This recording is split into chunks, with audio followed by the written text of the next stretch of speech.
नमस्कार, मैं शेखर त्रिवेदी। रूस यूक्रेन युद्ध आधुनिक इतिहास का सबसे भीषण और विनाशकारी संघर्ष है, जिसने 21वीं सदी में वैश्विक व्यवस्था को पूरी तरीके से बदल कर रख दिया। 24 फरवरी 2022 को जो जंग शुरू हुई वो एक खूनी अखाड़ा बन चुकी है, जिसमें महाशक्तियों की कूटनीति दांव पर लगी है। सालों से जारी इस विनाशकारी टकराव ने न केवल लाखों जिंदगियां तबाह की हैं, बल्कि करोड़ों लोगों को शरणार्थी भी बनने पर मजबूर किया है। दुनिया को परमाणु युद्ध के मुहाने पर लाकर के खड़ा कर दिया है। यह युद्ध आज केवल दो देशों की सरहदों की लड़ाई नहीं रह गया, बल्कि पश्चिमी लोकतंत्र और रूसी महत्वाकांक्षा के बीच का ऐसा महासंग्राम बन चुका है, जिसका अंत फिलहाल दूर दूर तक नजर नहीं आता। इस युद्ध के जिस तरीके के फलसफे सामने आ रहे हैं, दुनिया जिस तरीके की चीजों को झेल रही है और जो स्थितियां ताजा घटनाक्रम के आधार पर बनती दिखाई दे रही हैं, ये सब कुछ आज हम आपको बताने वाले हैं। क्योंकि दुनिया से अलग नहीं है अपना देश।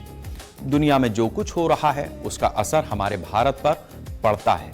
जो असर भारत पर पड़ता है तो उससे कहीं ना कहीं हम और आप दोनों लोग प्रभावित होते हैं।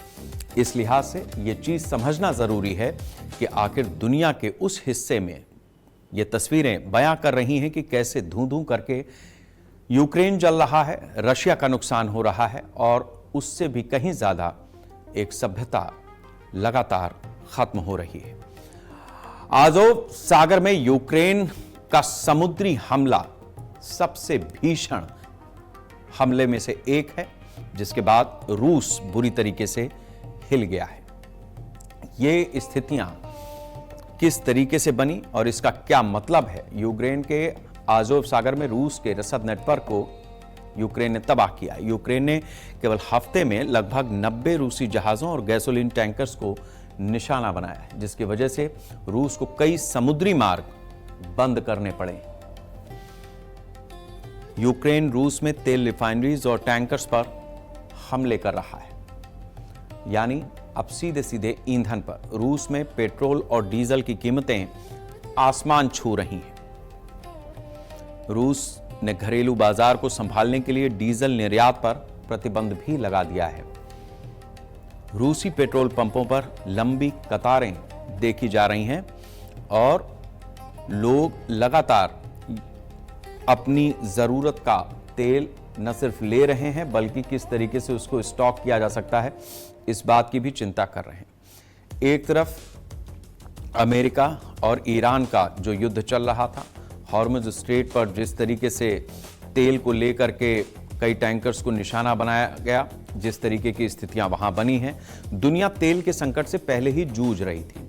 चूंकि रशिया के पास इस तरीके का तेल भंडार है या रशिया तेल में कारोबार करता है, उस लिहाज से बड़ा महत्वपूर्ण था, क्योंकि रशिया दुनिया का एक महत्वपूर्ण सप्लायर था कच्चे तेल का।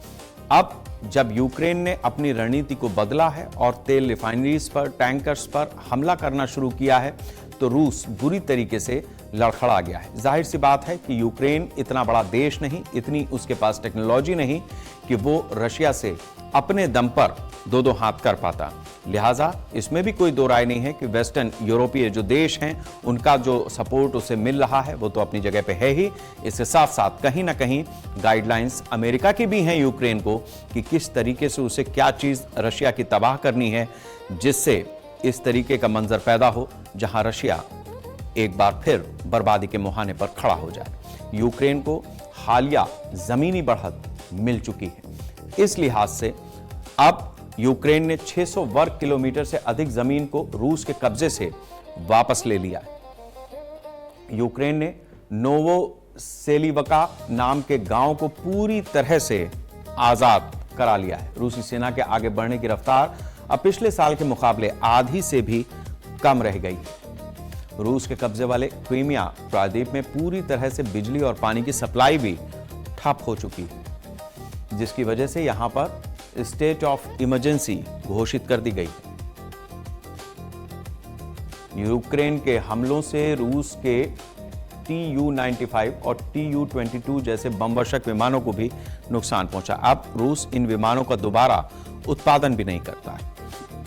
तो ये जिस तरीके की स्थिति बनी है, ये अपूर्णीय क्षति है रशिया के लिहाज से। यानी रूस जितना ताकतवर था, इसके अलावा यूक्रेन ने जिस तरीके से अपने ड्रोन्स का इस्तेमाल किया और 4000 किलोमीटर अंदर रशिया में घुसकर उसने रशिया के जो एयर बेसेस थे उनको तबाह किया। कई हवाई बेड़े के एयरफोर्स के जहाज थे उनको तबाह किया। वहां से आज की तारीख में रूस के सबसे बड़े आर्थिक स्रोत कच्चे तेल को जिस तरीके से रिफाइनरीज को निशाना बनाना शुरू किया है, वो अपने आप में रशिया के लिए बहुत घातक है। अब जाहिर सी बात है कि रशिया जिस तरीके की कंट्री है, वो चुप तो बैठेगा नहीं, और अब जवाबी हमले रूस की तरफ से भी हो रहे हैं। इन जवाबी हमलों का किस तरह का फलसफा है, यह भी आपके लिए जानना जरूरी है। रूस ने यूक्रेन की राजधानी कीव समेत कई शहरों पर हवाई हमले शुरू कर दिए हैं। रूस ने यूक्रेन पर 700 से ज्यादा मिसाइलें और करीब 500 कम्युनिस्ट ड्रोन दागे हैं। रूस यूक्रेन के उन बुनियादी ढांचों को अब निशाना बना रहा है जो सेना को सप्लाई देते हैं। इस वजह से 1,40,000 से ज्यादा निवासी बिना बिजली के रहने को मजबूर हैं। जहां बिजली जाती नहीं थी, वहां बिजली है नहीं। रूस का मानना है कि यूक्रेन की सीमा के जितने बड़े हिस्से पर वो कब्जा करेगा, उतनी बड़ी उसे आगे यूक्रेन के लिए रूसी धरती पर ड्रोन दागना मुश्किल होता जाएगा।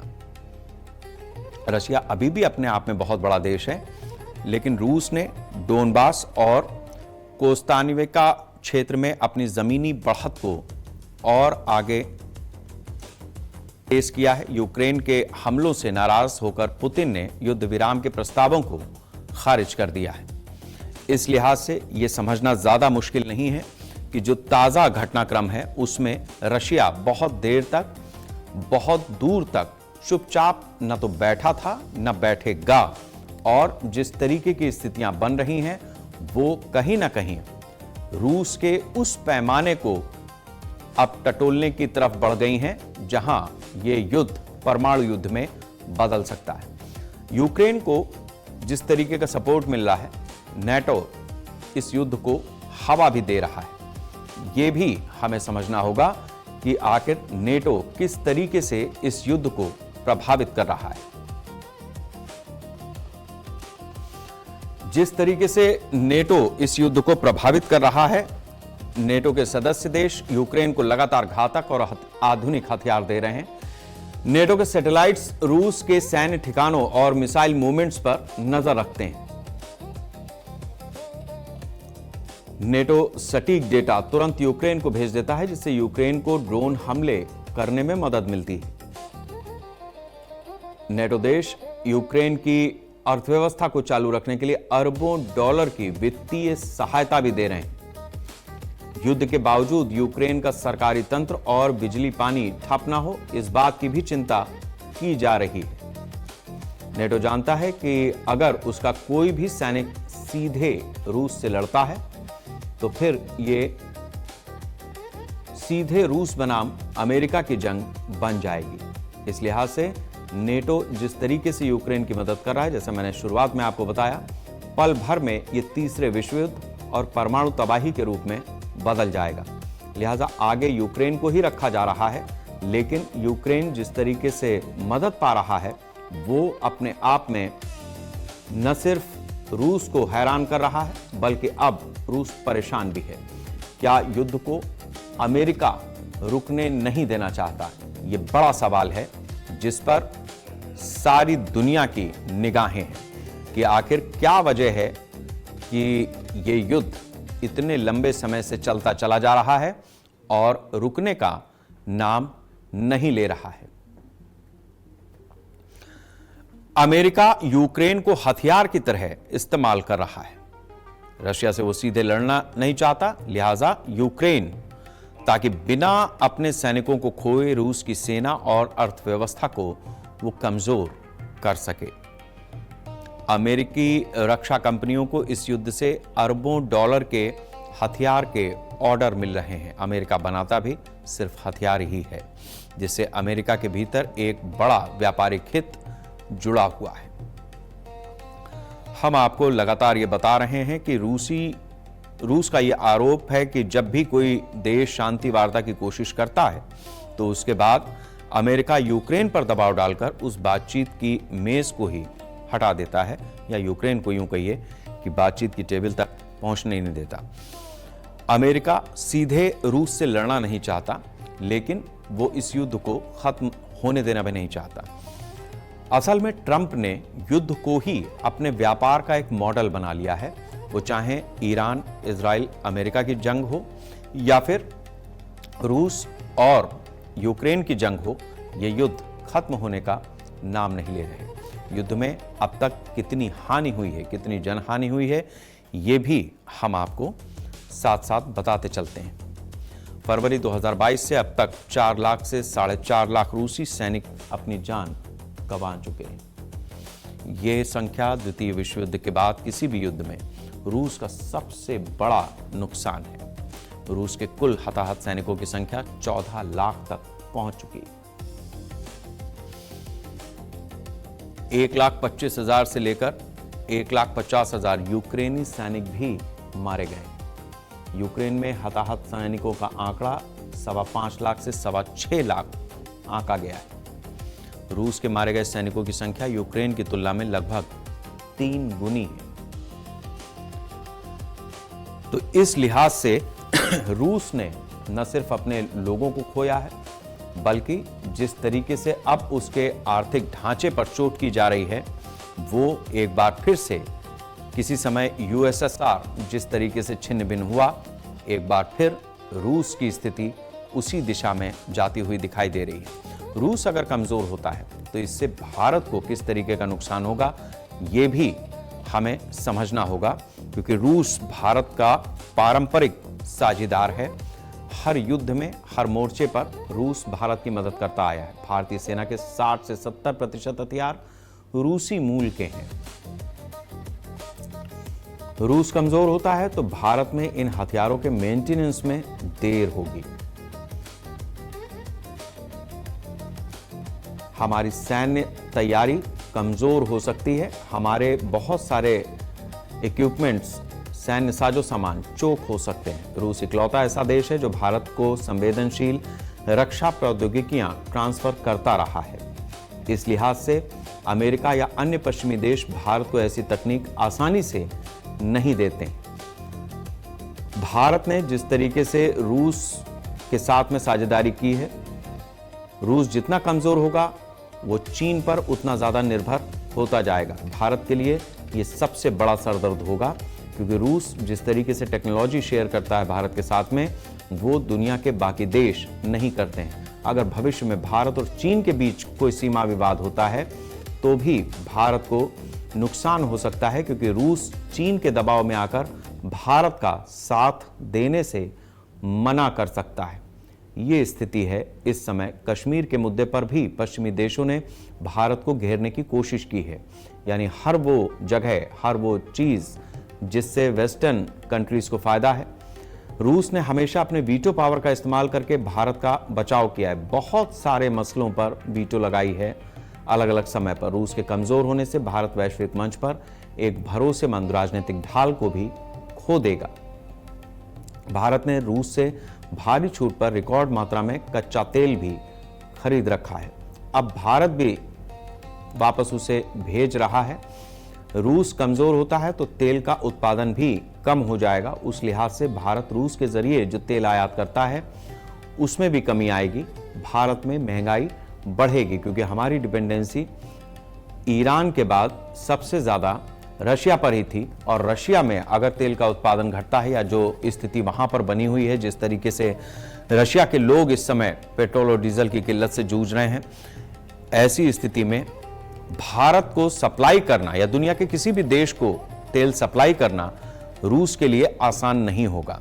और ये एक ऐसी स्थिति होगी जब भारत भी इस युद्ध का परिणाम प्रत्यक्ष नहीं तो अप्रत्यक्ष रूप से भोगेगा ही भोगेगा। इस लिहाज से अपने देश में जो व्यवस्थाएं सरकार की तरफ से आगे की जा रही हैं वो भी आम लोगों को समझ में आना ज़रूरी है, ताकि हमारे देश में जो तेल की खपत है, हमारे देश में जिस तरीके से तेल में ब्लेंडिंग की जा रही है, कच्चे तेल में ब्लेंडिंग करके पेट्रोल हमें दिया जा रहा है, क्या वास्तव में सरकार की व्यवस्था है या इससे कोई बेहतर विकल्प सरकार के पास या देश के पास है? इन सारी चीज़ों की समीक्षा हमें करते रहना पड़ेगा। योग गुरु बाबा रामदेव ने दिल्ली में एक कार्यक्रम में हिंदू राष्ट्र को लेकर के ऐसा बयान दिया जिसके बाद बहुत हलचल मची हुई है। बाबा रामदेव ने कहा कि हिंदू राष्ट्र की अवधारणा से किसी को डरने की जरूरत नहीं है। हम सब के पूर्वज सनातनी हिंदू आर्य वैदिक थे। उन्होंने ये भी कहा कि भारत में मुसलमान और ईसाई इन लोगों को कोई खतरा नहीं है। रामदेव ने क्या कहा है, सबसे पहले इस बात को सुन लीजिए।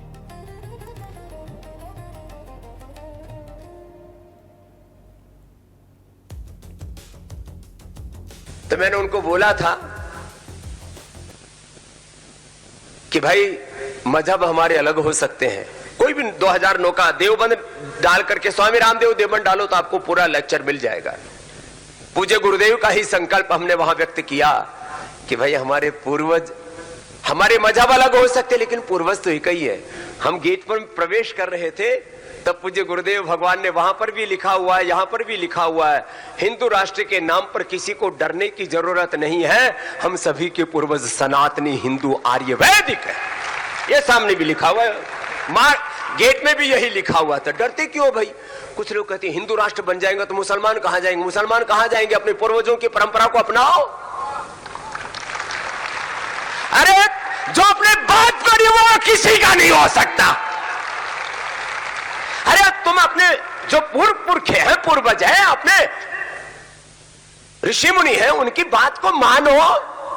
तुम दाढ़ी रखो, मूंछ कटाओ, कैसे भी टोपी ओढ़ हो, पगड़ी पहनो, कैसे भी वस्त्र पहनो, चरित्र अपने पूर्वजों जैसा रखो। अब रामदेव के बयान के बाद जाहिर सी बात है कि बवाल मचेगा ही मचेगा, प्रतिक्रियाएं आएंगी ही आएंगी। रामदेव के बयान के बाद किस तरीके के रिएक्शंस आए हैं वो भी सुनिए। अच्छी बात कही है बाबा रामदेव ने। आप बहुत यथार्थ एक सच्चाई उन्होंने बोली है। अब ये किसी को बुरा लगे तो लगे, लेकिन एक मुसलमान का बच्चा भी ये समझता है कि उसके पूर्वज कौन थे। भारत में, पाकिस्तान में जो मुस्लिम हैं वो उनके पूर्वज, उनके पुरखे कोई ना कोई सनातनी, कोई हिंदू ही थे। अब ये अपने इस बात को भले नकारें या इसको स्वीकार ना करें, ये अलग बात है। बाबा रामदेव जैसे लोगों को सलाह है कि वो मुद्दों से जनता का ध्यान ना भटकाए। वो व्यापार कर रहे हैं, व्यापार बने हैं, व्यापारी बने हुए हैं, व्यापार करे। इस देश के जो मुद्दे हैं, महंगाई, बेरोजगारी, उन मुद्दों से जनता का ध्यान ना भटकाए। वो खुद भी पेट्रोल 35 रुपए 30 रुपए करने की बात करते थे 2013 में, भूल गए क्या? इसलिए आज जब मुद्दे दूसरे हैं देश में, तो ऐसे लोगों को भारतीय जनता पार्टी ने आगे किया है कि वो हिंदू राष्ट्र की चर्चा करे। तो लेकिन इस देश की जनता वो बहुत समझदार है, वो जानती है कि भारतीय जनता पार्टी, उनसे जुड़े हुए संगठन, उनसे जुड़े हुए लोग आज परेशान हैं, विचलित हैं, और वो चाहते हैं कि मुसलमान, हिंदू, मंदिर, मस्जिद, इन सब मुद्दों पर चर्चा हो। तो लेकिन देश अपने मुद्दों से भटकने वाला नहीं है। देश आज भाजपा से सवाल पूछ रहा है और भाजपा को बचाने के लिए बाबा रामदेव जैसे लोगों को आगे किया गया है।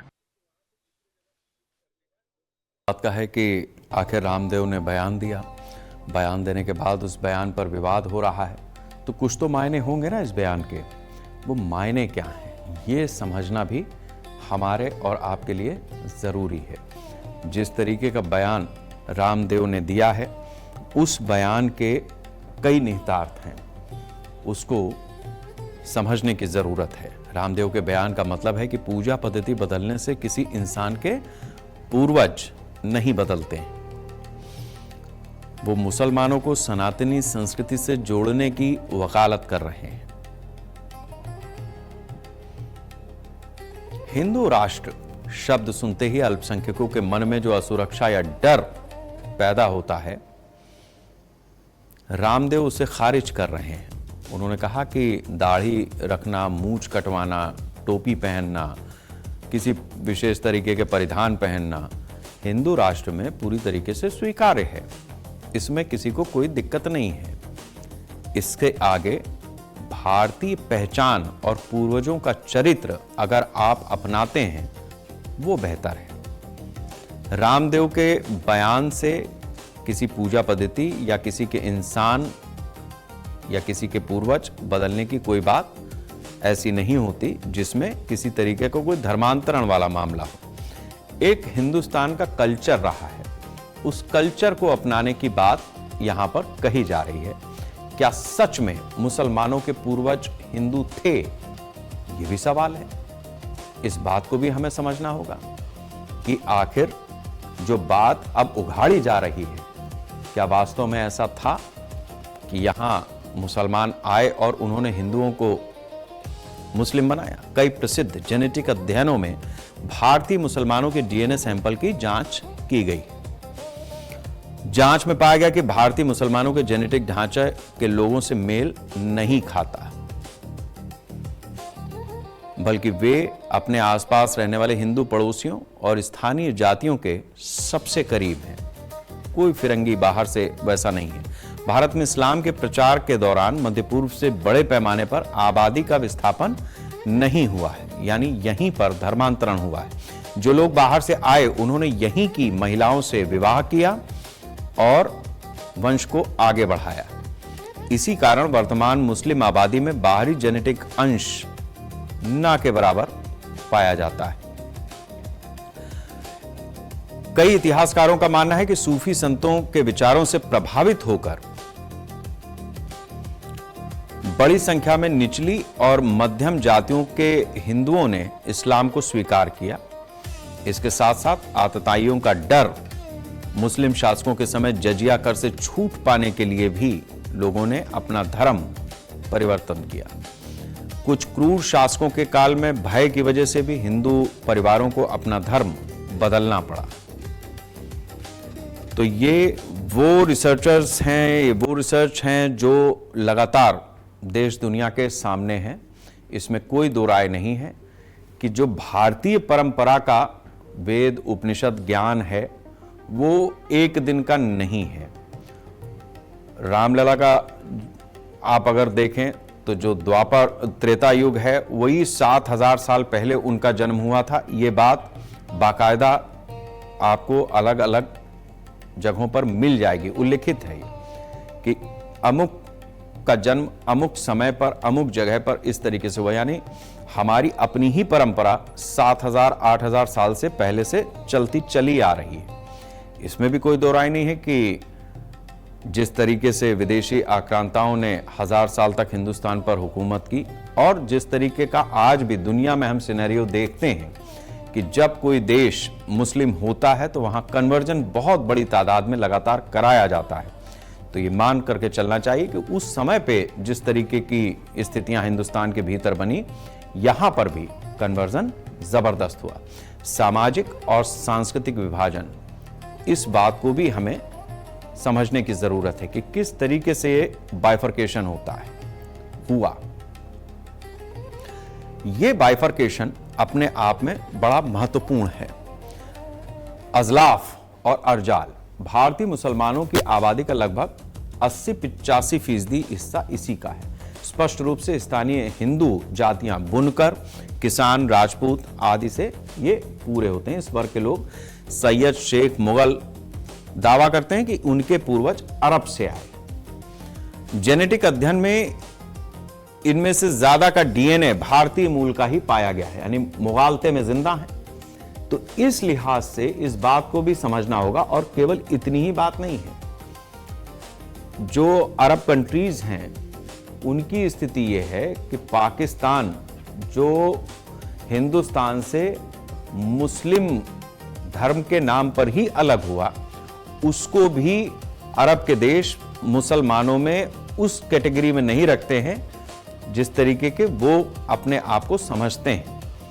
तो ये भी एक फैक्टर है कि जो मुल्क हिंदुस्तान से अलग हुए सिर्फ धर्म के आधार पर, उनकी अपनी स्थिति भी उन जगहों पर नहीं है जिसका दावा यहां हिंदुस्तान में रहने वाले मुसलमान कहते हैं कि हमारे तो अरब से आए, यहां से आए, वहां से आए। इससे भरा गया है। डीएनए टेस्ट आज की डेट में ठीक ठाक तरीके से संपन्न होता है और वैज्ञानिक बड़ा आधार है। हिंदू राष्ट्र से यह भी सवाल है कि क्या मुसलमान खत्म हो जाएंगे? इस बात को भी समझने की जरूरत है कि अगर भारत को हिंदू राष्ट्र घोषित कर दिया जाता है तो क्या वास्तव में मुसलमान खत्म हो जाएंगे? हिंदू राष्ट्र की वकालत करने वाले प्रमुख संगठनों और विचारकों के अनुसार हिंदू राष्ट्र का मतलब यह नहीं है कि इसमें मुसलमानों के लिए कोई जगह नहीं होगी। जगह उनकी अपनी जगह पर बनी रहेगी। हिंदुत्व एक समावेशी विचारधारा, यानी सबको साथ में लेकर चलने वाली विचारधारा, वसुधैव कुटुंबकम के सिद्धांत पर यह विचारधारा चलती है, यानी पूरी दुनिया को ही अपना एक परिवार मानती है। सभी नागरिकों को अपने धर्म, यानी हिंदू, मुस्लिम, सिख, ईसाई, इन सबको अपना अपना धर्म मानने की पूरी आजादी है। हिंदुस्तान में अपनी इबादत गाहों में जाने की पूरी आजादी अभी भी है, तब भी होगी। कानून के सामने सभी नागरिक बराबर होंगे। ये सारी चीजें हिंदू राष्ट्र के लिहाज से किसी मजहब के साथ उसके मजहब के आधार पर भेदभाव नहीं किया जाएगा।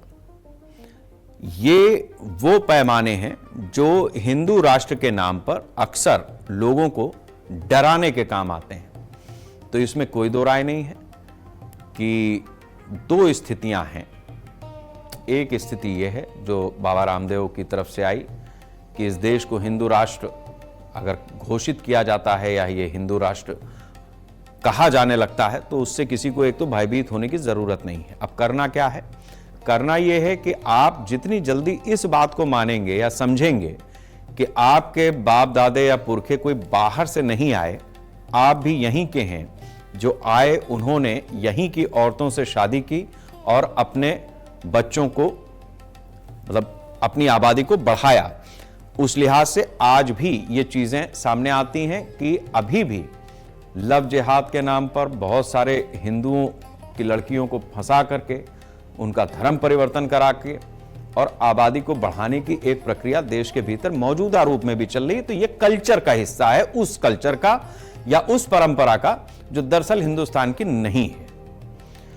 और इसके साथ साथ ज्यादातर जो धर्मांतरण हुआ वो या तो टैक्सेस की वजह से उस दौर में, या फिर अगर मुसलमान नहीं बनोगे तो जान से हाथ धो बैठोगे। और कत्लेआम किया गया, बहुतायत में हिंदुओं की हत्या की गई। तो डर के मारे, भय दिखाकर बहुत सारे लोगों का धर्म परिवर्तन किया गया। उसमें शादी ब्याह भी नहीं हुआ, हो ही गया बस कि आपने धर्म परिवर्तन कर लिया और जो कुछ आपकी परंपराएं थी उससे हट करके आपने दूसरे संस्कृति को उठा लिया। तो ये स्थिति इस समय इस बयान के मायने से निकलती है। दूसरा, 1947 में जब धर्म के आधार पर ही इस देश का, इस राष्ट्र का विभाजन हो गया, उधर पूर्वी पाकिस्तान, उधर पश्चिमी पाकिस्तान, जो आज बांग्लादेश और पाकिस्तान के नाम से जाना जाता है, जब बन चुका तो जो बचे वो कौन बचे? वो उस समय के सियासतदानों की एक अपनी बात थी, लेकिन क्या आज की पीढ़ी हिंदुस्तान की वो चीज मानने को तैयार है? समय इसकी भी मांग करेगा।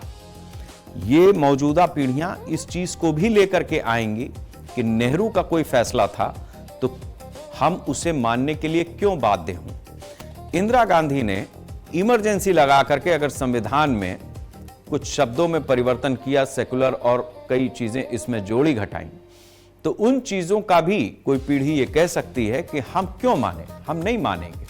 ये बात सही है कि संख्या बल के आधार पर संविधान में अपनी तरह से परिवर्तन किया जा सकता है। तो उस संख्या बल की आवश्यकता जरूर पड़ेगी अगर उस संवैधानिक ढांचे को बदलना है। अदरवाइज बाकी जो हुआ वो भय से हुआ। आक्रांताओं के जिस तरीके के कत्लेआम थे, कत्ले गारत उन्होंने मचाई, उसके आधार पर हुआ। और बहुत सारा आज की तारीख में जो काम हो रहा है वो सिर्फ इसलिए हो रहा है कि विदेशों की बहुत बड़ी फंडिंग इस तरीके की होती है कि कितने देश दुनिया में मुस्लिम हो गए, कितने देश दुनिया में ईसाइयों के हैं, कितने देश अन्य किसी धर्म या जाति के हैं। हिंदू धर्म से जुड़े हुए बहुसंख्यक बहुलता में इसी राष्ट्र के भीतर पाए जाते हैं और यही हिंदुस्तान की पहचान भी है। संसद की संयुक्त समिति कोशिश कर रही है कि 2029 के लोकसभा चुनावों तक वन नेशन वन इलेक्शन लागू हो जाए। समिति के अध्यक्ष पीपी चौधरी के मुताबिक अब तक की चर्चा में शामिल लगभग 99% नागरिक और संगठनों ने इसका समर्थन किया है। जेपीसी 17 जुलाई को अपनी रिपोर्ट को अंतिम रूप देकर संसद में पेश करेगी। तो वन नेशन वन इलेक्शन ये क्या है, क्यों है, इसको आज हम विस्तार से समझेंगे। सबसे पहले वन नेशन वन इलेक्शन पूरे देश में लोकसभा और राज्य की विधानसभा के लिए एक ही समय पर मतदान हो, यानी आपको 5 साल में एक ही बार लाइन में लगना पड़े। 51, 52, 57, 62, 67 तक लोकसभा और विधानसभा के चुनाव एक साथ हुए।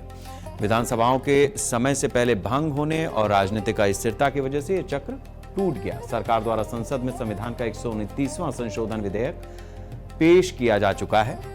फिलहाल ये जेपीसी के पास समीक्षा और सुझावों के लिए लंबित है, जो विभिन्न राज्यों के मुख्यमंत्रियों और विशेषज्ञों के साथ लगातार बैठकें कर रही है, क्योंकि राज्यों की बड़ी भूमिका होने वाली है इसमें। पूरे देश में जिस तरीके से एक साथ देश का भी चुनाव कराया जाए, यानी लोकसभा का भी और अलग अलग विधानसभाओं का भी चुनाव कराया जाए, जब भी आदमी लाइन में लगे तो एक बार जाएगा, वोट वो 2 जगह पे दे देगा, यानी एक राज्य विधानसभा के लिए और एक केंद्र सरकार के लिए। जिस पार्टी को उसे चुनना है, जिस पार्टी के लिए उसको मन बनाना है, वो एक ही बार में अपनी चीजों को कर सकता है। अब अगर वन नेशन वन इलेक्शन का फॉर्मूला लागू होता है तो इसके फायदे क्या होंगे, ये भी हम आपको बताते हैं। बार बार चुनाव कराने में जो सरकारी और राजनीतिक दलों का अरबों रुपया खर्च होता है वो बचेगा। बार बार आदर्श आचार संहिता लागू नहीं होगी, क्योंकि जब भी ये लागू होती है तो विकास के काम रुक जाते हैं। सरकारी योजनाएं और नीतियां बेरोक टोक एक बार बन गई तो फिर 5 साल तक चलती रहेंगी, उसमें चुनाव की बाधा नहीं रहेगी। सुरक्षा बलों और सरकारी शिक्षकों को भी साल दर साल जो इस तरीके की चुनावी ड्यूटी करनी पड़ती है उससे राहत मिलेगी। नागरिकों को बार बार पोलिंग बूथ नहीं जाना पड़ेगा और अपने मन की सरकार एक बार चुनने की आजादी रहेगी। चुनाव का जो तनाव है वो भी राहत देने वाला रहेगा कि बार बार आयोजित होने पे केंद्र और राज्य सरकारों के जो रुपये खर्च होते हैं, समय खर्च होता है, जिस तरीके से उसमें मैन पावर का इन्वेस्टमेंट होता है, इन सब चीजों से लाभ मिलेगा। राजकोषीय घाटा देश का कम हो पाएगा, जिससे देश की तरक्की में देश का धन लग पाएगा। बार बार आदर्श आचार संहिता लागू होने से विकास परियोजनाएं रुक जाती हैं, इससे भी छुटकारा मिलेगा। चुनाव एक साथ होने पर नीतियां बिना किसी रुकावट के लगातार चलती रहेंगी। आर्थिक गतिविधियां, जीडीपी, इसे भी रफ्तार मिलेगी, क्योंकि जब चुनाव आते हैं तो फिर कामकाज चुनाव पर ही केंद्रित हो जाता है। चुनाव के दौरान अचानक भारी मात्रा में नगदी का जो प्रवाह होता है, यानी ब्लैक मनी जिस तरीके से सर्कुलेट होती है, वो भी रुकेगी। कई बार कम समय के लिए सही, लेकिन महंगाई बढ़ती हुई नजर आती है, वो भी चीज रुकेगी। एक साथ चुनाव होने पर महंगाई पर भी लगाम लगेगी, क्योंकि सरकार उन जगहों पर खर्च कर पाएगी चुनाव से इतर, जहां पर उसे पैसा खर्च करना है। अभी क्या होता है कि जब चुनाव होता है तो पूरी मशीनरी को रोटेट करने में बहुत सारा धन चुनाव कराने में ही खर्च हो जाता है, लेकिन ये इतना आसान है नहीं। चुनौतियां भी बहुत हैं। ये चुनौतियां किस तरीके की हैं, ये भी समझना जरूरी है। इसे लागू करने के लिए संविधान के कई अनुच्छेद बदलने पड़ेंगे। 2/3 बहुमत की जरूरत होगी, जो एक जटिल प्रक्रिया है आज की तारीख में।